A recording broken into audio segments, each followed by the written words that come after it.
We're told the solution to the housing crisis is high density. Millions more apartments are coming. It's really hard as a teacher and a single mum to be able to afford a property, so kind of having an apartment or a unit was a way for us to get into the housing market. The companies hired to manage these buildings are cashing in to the tune of $7 billion a year. But this strata industry is trapping apartment owners in a nightmare. It's the hidden costs. It's the random mismanagement costs that you know nothing about. Across the country, governments have failed to keep up. There is no question we need to do a better job of regulating strata. And they're not protecting owners. The government's got to invest in this. It's all going to hell in a handbasket. Earlier this year, we asked you to tell us your stories about living in strata. Thousands of you responded. This is the spreadsheet that we produced, which documented every invoice that had been paid without our authorisation. With horror stories of graft and greed. Where the boat? Why do you say that? You're a scumbag, that's what you are. Hey guys, we just got shafted. It's just like a Pandora's box opened up and it was like one thing after the other. Payments made for services not provided, and then...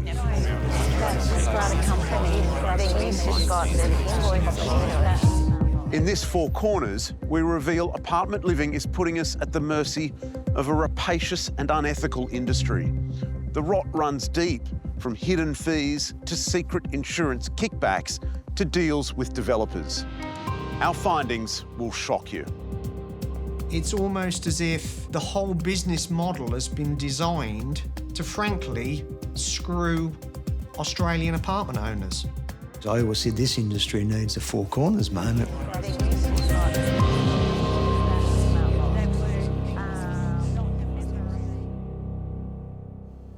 I wish I'd known that working with the strata manager was going to be so difficult and complex and time-consuming.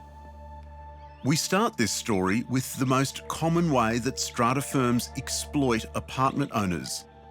Many of you told us strata managers charge you outrageous fees, which are completely unnecessary.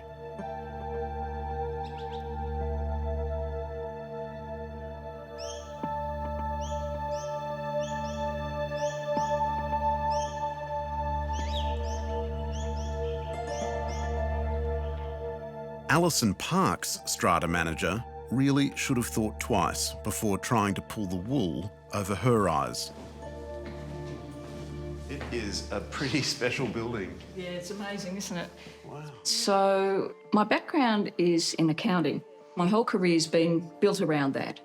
So when I came to live in this building, I wasn't really interested in doing my work in my home. But the longer I lived here, the more I realised that it looked like there were problems with the management of the finances. So that was why I got involved then. And joined the committee? Yes, yes. When you buy an apartment, you become a member of the building's owners corporation. It elects a committee to run the building's affairs. Alison Parks was the chair of her committee and began scrutinising the building's strata manager, a notorious company called Strata Plan. She soon found evidence of suspect practices. One was the way it billed owners for chasing overdue levies. People were being charged in ridiculous fashions. There was 2 apartments at one stage that owed 60 cents each, and Strata Plan charged us $101.48 each to try and follow up on that 60 cents, which makes no economic sense at all. Alison Parks and her fellow owners tried to rein the company in. We withdrew the delegated authority for Strata Plan to sign off on payments. I wrote to them several times and said, this invoice is wrong, you have charged us too much, you need to refund the money, and they just ignored me. I've never seen it in over 40 years in accounting.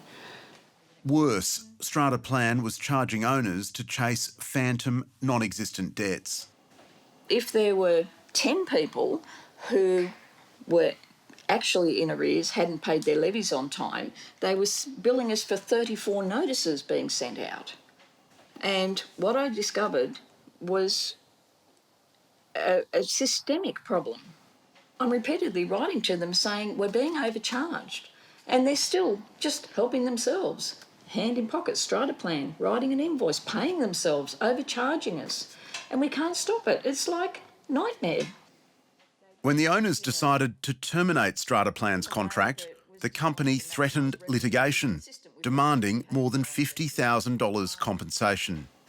There's a section here, personal liability of committee members. It says each committee member may be held personally liable for damages and costs. Certainly committee members did feel intimidated, and you would.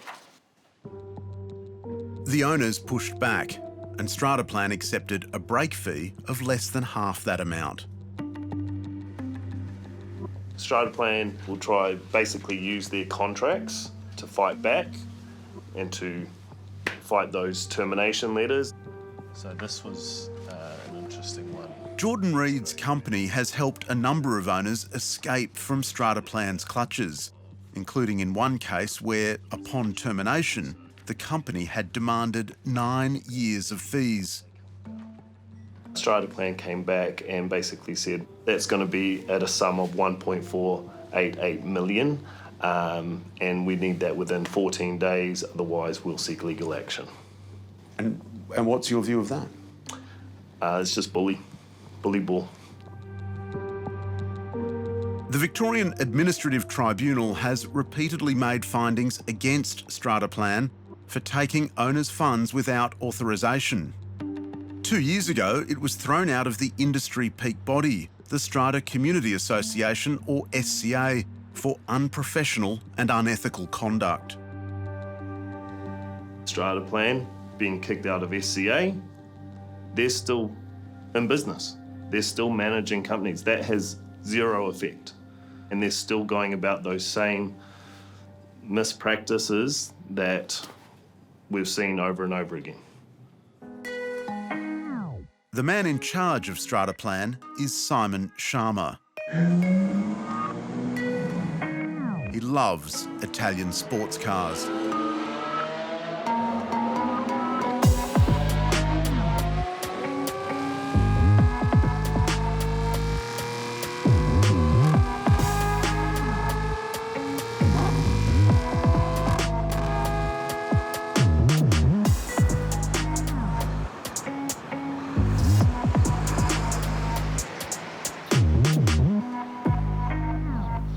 Oh, g'day, Mr. Sharma. It's Linton Besser calling from Four Corners. Hello, I'm in the lobby of your building. He didn't want to answer Four Corners questions.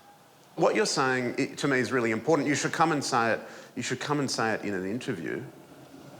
Oh, he's hung up, but Simon Sharma said, in fact, the industry peak body, the Strata Community Association, is the one with real questions to answer, and he declined to do an interview.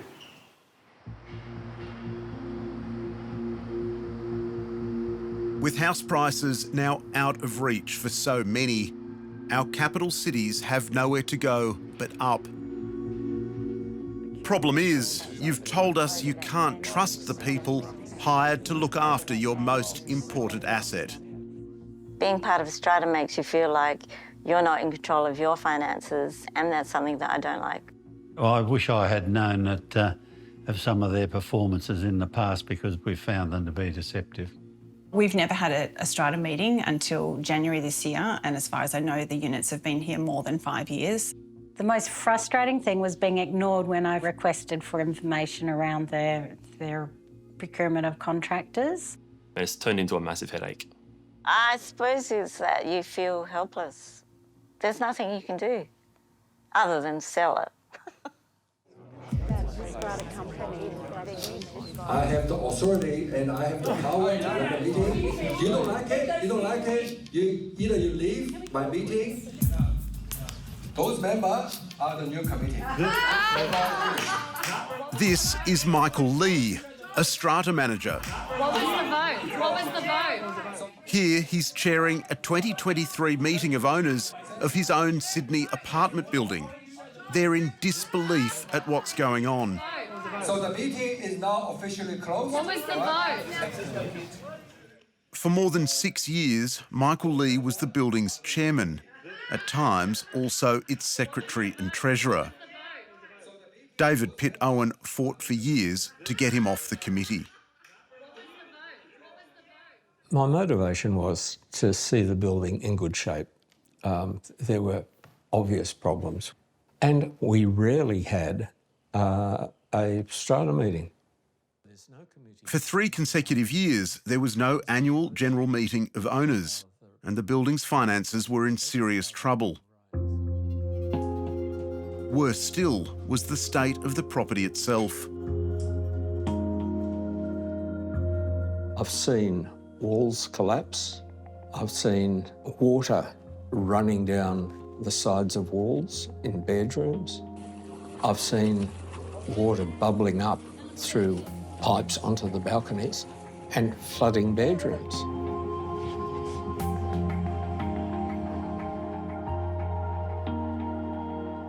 Some of these people are living in shocking conditions, just shocking conditions. In 2021, Michael Lee surprised owners with a proposal to release the builder from a lawsuit over the building's defects. A lot of the owners in the top 2 floors had rotting staircases, rotting walls, rotting carpet. Water was coming in through ceilings, through light fittings. How could you say that the defects had all been fixed? How could you possibly release the builder? David Pitt Owen spent the next 2 years leading a rebellion of owners against Michael Lee. By the time he arrived at the 2023 AGM, he believed he had enough votes to dislodge Michael Lee from the committee, but it wasn't to be.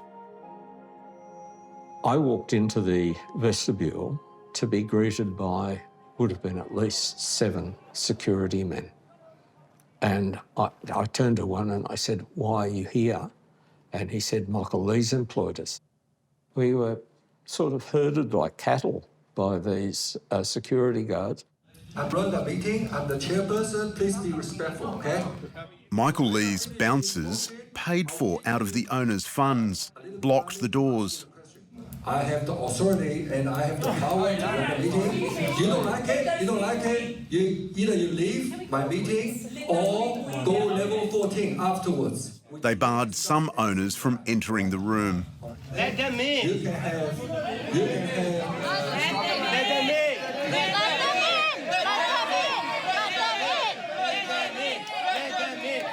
them in. You felt as though you were walking into a police state.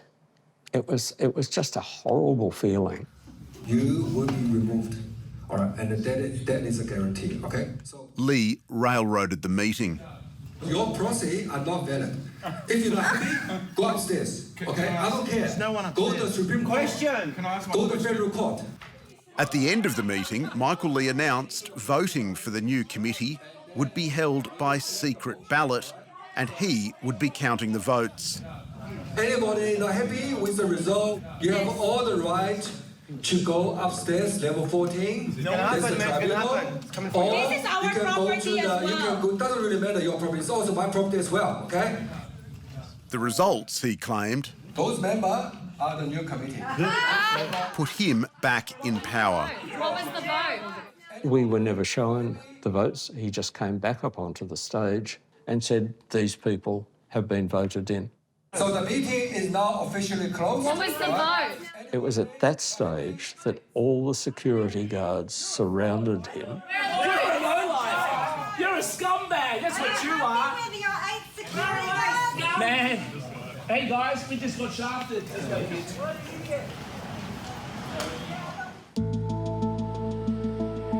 Weeks later, at the New South Wales Civil and Administrative Tribunal, Michael Lee consented to the appointment of a compulsory strata manager. The $50,000 a year contract was given to his wife's company. It was disgraceful. When a group of owners challenged the appointment, The tribunal in this building ruled Michael Lee's behaviour was dreadful. The AGM should be struck from the record and run again. I find that the conduct of the meeting was egregious. The tribunal condemned his use of bodyguards to block owners and reject their proxies. I hope Mr. Lee is still listening. That is not permissible under the Act. It also found that Mr. Lee consenting to the appointment of his wife's company was so improper. It had absolutely no justification.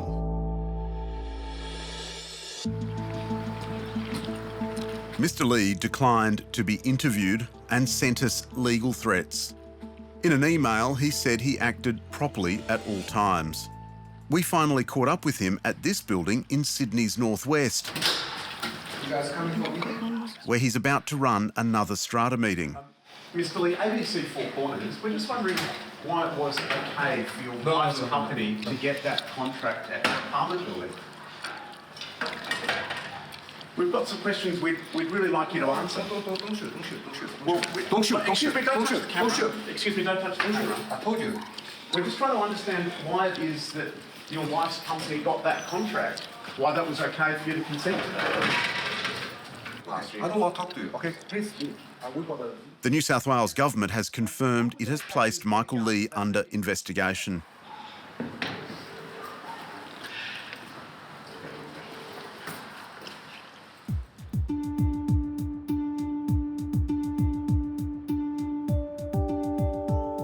When a new building is completed, often the developer still owns enough units in the building to control the owners' corporation and has the power to award a lucrative contract to a strata firm.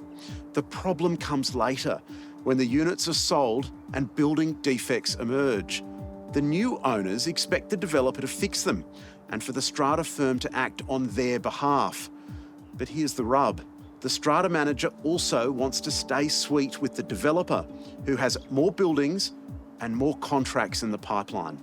And this is how some strata firms become trapped in a fundamental conflict of interest. It's a fantastic location. We're close to a train station. Public transport is excellent. And the city's right there? The city is right there.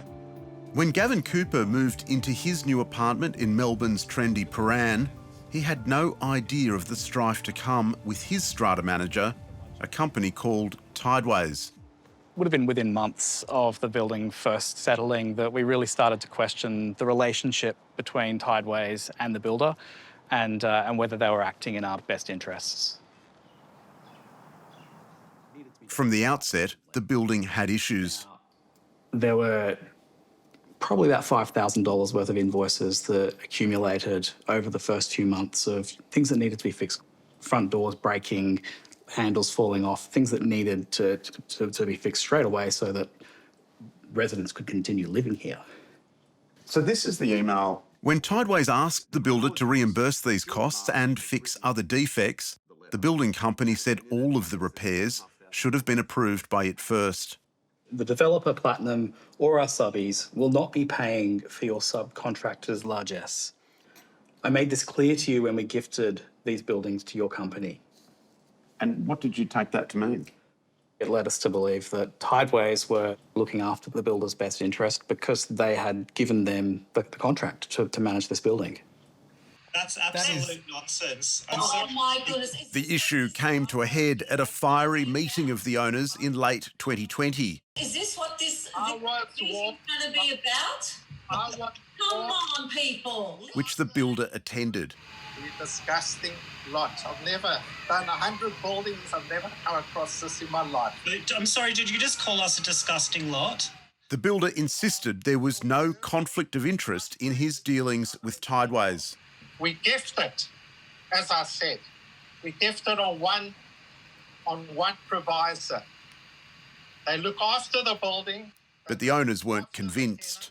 They had discovered the builder had benefited from a deal that gave away parking in the building for 99 years for just $1, and that Tideways had chaired the meeting where the deal was formalised.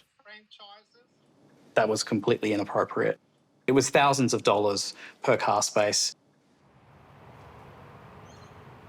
On a property on the outskirts of Melbourne, former Tideways employee Stuart Martin reveals that first meeting and the parking deal had all been pre-arranged. I remember that now. It was literally, here's the minutes. It's just to say that we're all, yeah, tick and flick. I wouldn't have even read them. The minutes are written before you get in the door. Stuart Martin is blowing the whistle on an industry riddled with conflicts of interest.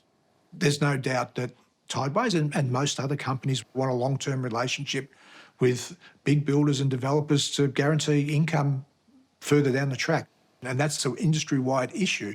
It's where the clashes start to occur. After Stuart Martin pressed the Paran builder to address the building's defects, he says the strata manager, Tideways, took him off the job. He left the company shortly afterwards.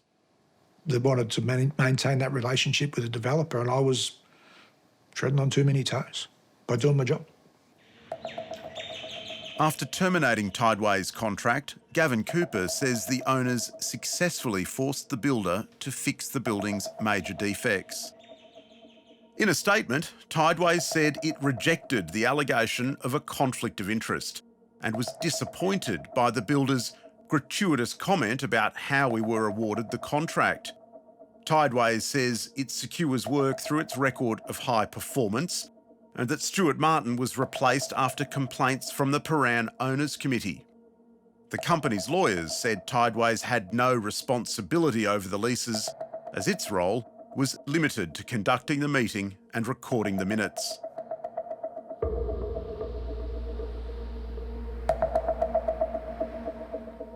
Tideways takes a 20% commission on its clients' insurance policies. But to secure these policies, it uses a broker in which it holds an undeclared interest called Resolute Property Protect. In its contracts, Tideways is required to disclose its beneficial relationships. But here, in its agreement with the Paran building, it reported no such relationships at all. Have a look. There's the section. It's completely blank. Tideways wasn't telling the truth. In fact, in addition to its 20% insurance commission, the company was also receiving an undisclosed share of the broker's revenue. We've gone to the head of that broker's parent company to get some answers. Robert Kelly is the chief executive of Steadfast Group. Resolute Property Protect is an example of a company, is it not, designed to channel funds back to strata managers? Absolutely, absolutely. Tideways does not declare its shareholding in Resolute Property Protect. What's your reaction? I think that that's wrong, and I think that that probably occurs. The specifics, I don't know of that, but I would not be surprised if in some cases they don't do that. I agree. But, Mr Kelly, you're discussing this as if you're a disinterested third party. In fact, you're the managing director of one of the biggest insurance players in the strata space, if not the biggest, in joint venture arrangements with companies like Tideways, and you're saying it's not your responsibility. Well, it is to make sure that the people that give us the instruction, we tell them about the transparency of the transaction. Well, you're not telling them loud enough, are you? Well, yeah, well, I think that's the gap, and you're on the right track.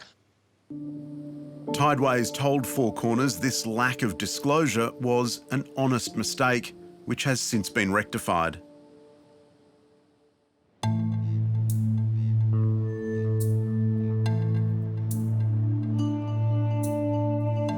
The strata industry is embarking on a major transformation.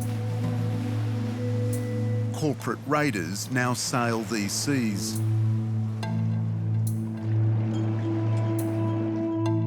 Emboldened by a barrage of takeovers, they're squeezing consumer choice in the chase for ever greater profits.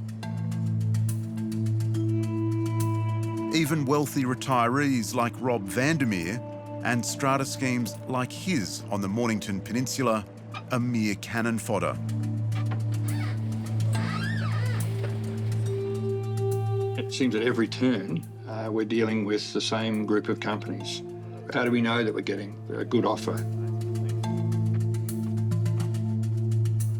About 9:30 at night time, just excessive speed, and it failed to take the corner. Right. And we heard a loud crashing noise. Rob Vandermeer first glimpsed the industry's corporate metamorphosis after a car accident 4 years ago.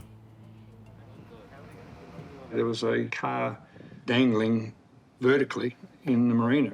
It had gone crashing through a railing, over the boardwalk, down onto a gangway.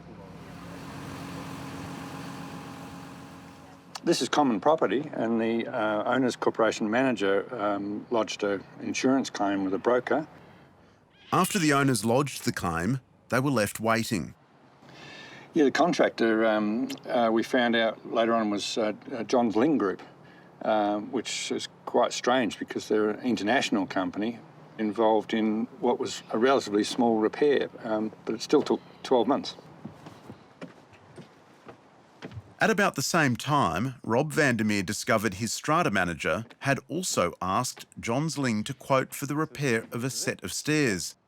Its premium option was 11 stairs for $95,000. Well, the quote from Johns Ling was an extraordinary amount. We weren't keen to sort of spend that sort of money.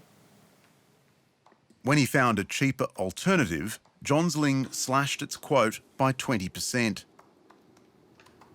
Why would somebody, just based on a phone call, cut the price? It just defied logic.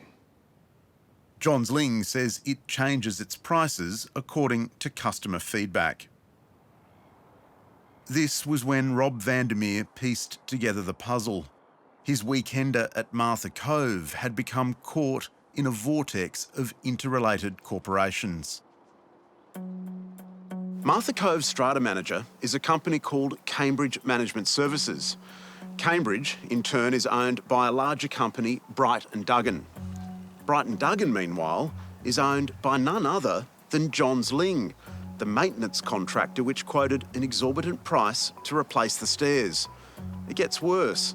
A major shareholder in Johns Ling is Steadfast Group Limited, the multi-billion-dollar insurance company, which also happens to own Martha Cove's insurance broker and underwriter. Confused? Spare a thought for the owners trapped in this web, like these people here at Martha Cove. The bottom line is this: all of these companies have their hands in the owners' pockets. They're very murky waters, I think. I'd hate to have to unpick that and work out who's getting value. Is it good value? David Hampton was the chief executive of CHU Insurance when Steadfast announced it would buy the company. I feel sorry for those lot owners. Why? Well, because the propensity to collude and do backhanded deals in the space is very high because people don't know. When Johns Ling bought Bright & Duggan, it told shareholders the deal was a game changer because it could cross-sell maintenance work to Bright & Duggan's buildings. But in a statement to Four Corners, Bright & Duggan insists it has no reason to believe Johns Ling engages in profiteering.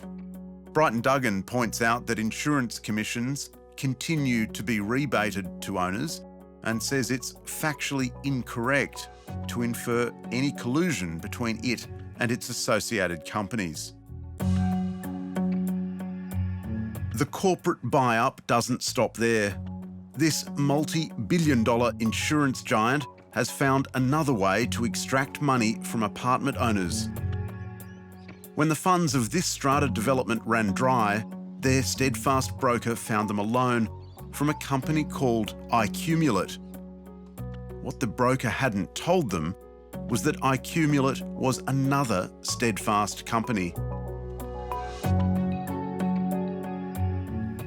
I feel cheated because of the lack of transparency, the fact that it's kept from us. It just doesn't smell right. Why were the owners not told that the premium funder to which they were urged to go was a sister company? Well, there's no necessity, I suppose, to do that. What the owners were troubled by is they felt they were channelled to a Steadfast company by pushing it into a policy which cost it more than what was available elsewhere. I Accumulate is the second largest premium funder in Australia. Do you think it got to be the second largest premium funder in Australia by being twice the price of everybody else? The answer to that question is they could not possibly be like that, okay? So what you're putting to me is not correct. Four Corners has confirmed with the heads of mathematics at the University of New South Wales that the annual cost rate offered by Accumulate was more than twice that of the alternative loan found by Rob Vandermeer.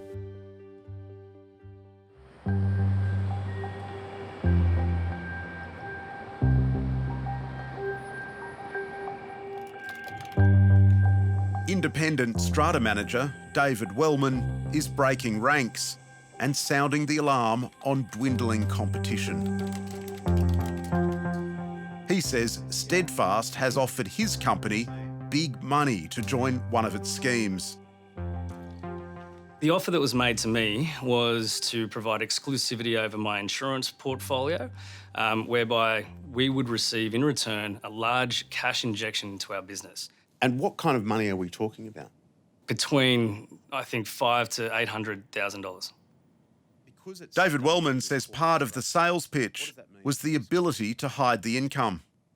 The way it was sold was, in effect, to allow you to bypass your disclosure obligations, allow you to go to the market or the client, say on the one hand that I'm a really good guy, I'm not taking insurance commissions, but in actual fact, you are. It's hidden in secrecy. That wouldn't have been from us. It was from a Steadfast broking network. Not from us. Whoever told you that's lying. Robert Kelly does not deny, however, that owners know little about Steadfast's deals with their strata managers to negotiate for their building's insurance. Apartment owners who hire these strata firms, many of them are none the wiser about this arrangement, are they? Have no idea, okay? The action goes between the strata broker and the strata manager. But so Steadfast washes its hands of any kind of obligation to make sure owners know about this, does it? Well, at law, you're only obliged to give the information to the person that gives you the authority to place the business. And the strata manager is the one who in fact, gives the authority, authorises the insurance and sends the cheque. So because the law isn't making you disclose it, Mr Kelly, then you're safe not disclosing it? Well, no, we do disclose it. We disclose it to the strata manager, but then... You don't disclose it to the owner, do you? Well, we have nothing to do with the owner. And in those cases, owners are none the wiser, are they? They wouldn't, they probably wouldn't, no, definitely. What do you think owners would say if they knew that their strata manager was out there negotiating with Steadfast to sell their future insurance policies without their knowledge? There'd be absolute outrage. The head of the Australian competition watchdog, Gina Cass-Gottlieb, says insurance commissions should be banned. The receipt of hidden payments and commissions of whatever nature is misleading consumers. Good morning to everyone. Steadfast's hold on the market has caught the Australian Competition and Consumer Commission by surprise. The growth of Steadfast has occurred below the radar. It has amassed a very significant market position with almost no notifications to the ACCC. This group... Had Steadfast been forced to notify the ACCC of its many takeovers, its rise could have been prevented, says Gina Cass-Gottlieb. Informed and confident consumers benefit and are benefited by increased choice, quality and lower prices from effective competition. The federal government is currently considering this reform. We are not able to prevent those transactions which are anti-competitive because we don't see them. Steadfast is a good example of this significant problem. The ACCC boss says commissions are helping drive up the cost of insurance. David Hampton agrees. There's too much of insurance cost that's allocated to reward the people who sell and service the product. So it could be up to 40%. One expert we interviewed told us that Steadfast's growth and its web of interrelated commissions and payments between its companies is one of the reasons why insurance costs have been climbing for strata buildings. No, that's the most ridiculous statement I have ever heard anybody say in my life, and I've been in this industry 54 years. So please don't take financial advice off that person or give them any credence, if anything you want to know financially, Linton, because they do not know what they're talking about. He said it was, quote, the most ridiculous statement he had ever heard in his life.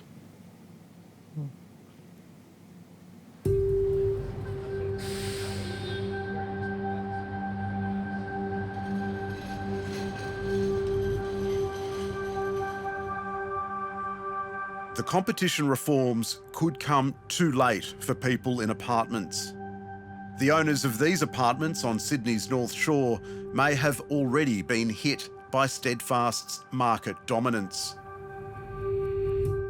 Earlier this year, Mark Swain was struck by a Steadfast broker report which recommended they use CHU insurance, which Steadfast also owns. We only were provided with one quotation, and that recommendation was that we go with CHU insurance, which turned out that they were actually a sister company with the same owner. This year's quote went up from, say, $9,400 to $11,700 approximately. It was a big jump, a big jump. The Steadfast brokers report said a rival insurer, SCI, had withdrawn its offer to insure the building. But Mark Swain had approached SCI directly and he got a quote. So I actually reached out and we received a direct quotation which was more cost effective than what we'd been provided by the broker. It was significantly more competitive. SCI told Four Corners it did not ever withdraw its offer of a policy which was $3,000 cheaper. In other words, the Steadfast document was false. I expect the broker to go around the market and furnish us with different options. And this document that came back from the broker said, we cannot provide you those other options, which was factually incorrect in the end. The implication was Steadfast had deceived the owners to channel work to its own insurance company. Mr. Kelly, Four Corners has confirmed that is a false statement. That's not true. And SCI did not ever withdraw its offer to insure that building. That's not true. SCI are telling a great lie about that. SCI has confirmed it did not ever withdraw that offer of insurance. Well, they're telling you lies. It wouldn't be the first time. And you're saying to me, you've got a document which will show SCI withdrawing its offer. They'll be at BCP. Yes, absolutely that. Okay. Perhaps you could take that on notice. I'm happy to do it. Yeah. And by the way, I'm happy to come back to you and say if I can't find one. Robert Kelly never produced that document, but later claimed the quote was either withdrawn by SCI verbally or Steadfast withdrew it on SCI's behalf. SCI says it never withdrew its offer of insurance and never authorised Steadfast to do so.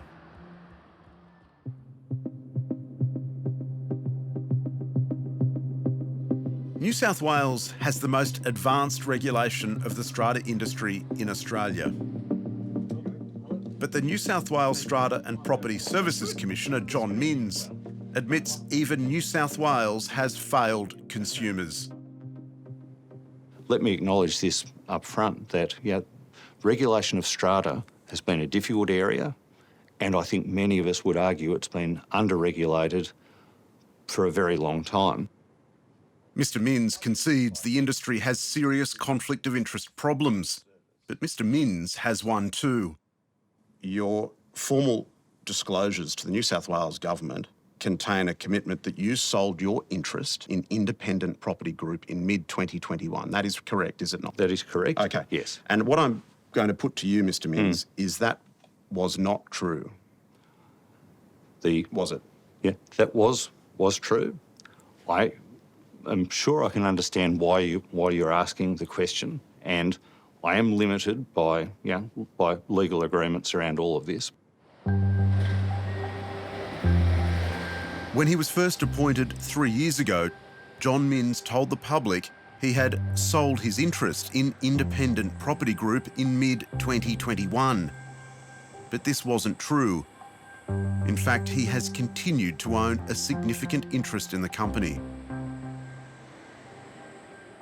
Mr. Minns, your family company, your family trust, continues to own more than 500,000 shares, does it not, in Independent Property Group Holdings. Is that correct? That is correct. When you said it was important to disclose it, where's the disclosure that you've made publicly? I had no obligation to make it publicly, and I have no intention of going further than the conversation that we've had here today. John Minns insists his disclosure to the New South Wales government was adequate. For the past 3 years, while you've been a commissioner over the property industry, you've been a shareholder in a major property and strata services company. That is an impossible conflict, is it not? If the government had viewed it as an impossible conflict, I wouldn't have taken the role on. After this interview, John Minns was stood aside from his position pending an investigation.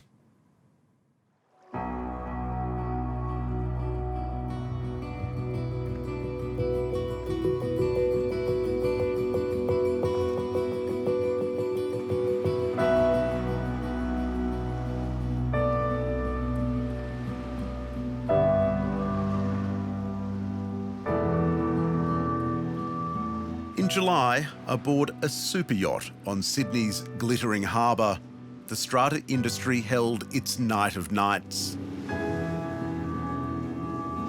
They're celebrating their spoils, some $7 billion a year in fees. These privateers have been largely ignored by governments, allowed to run wild. The people that are making money this way, that way, all over the place, it's just ludicrous. The New South Wales government claims new laws requiring fuller disclosure of conflicts of interest will mop up the damage. The ACCC disagrees. Enhanced disclosure obligations don't get to the root of the problem, which is the financial incentive. But in most states, there's almost no regulation at all. It has to change. I mean, Australia's had a housing crisis for 20 years. High-density living is being advocated as the solution to that, but people hate it. A lot of people just hate living in strata. I mean, don't mention you're a strata manager at a party. No one will talk to you. The regulators have got to get serious about this thing because it's all going to hell in a handbasket. There needs to be some significant regulatory overhaul in the way that stratas operate. Leaving it up to individual strata managers to determine their moral code just doesn't work. For the foreseeable future, millions of apartment owners have no choice but to watch their own backs. Strata management, it's really hard. You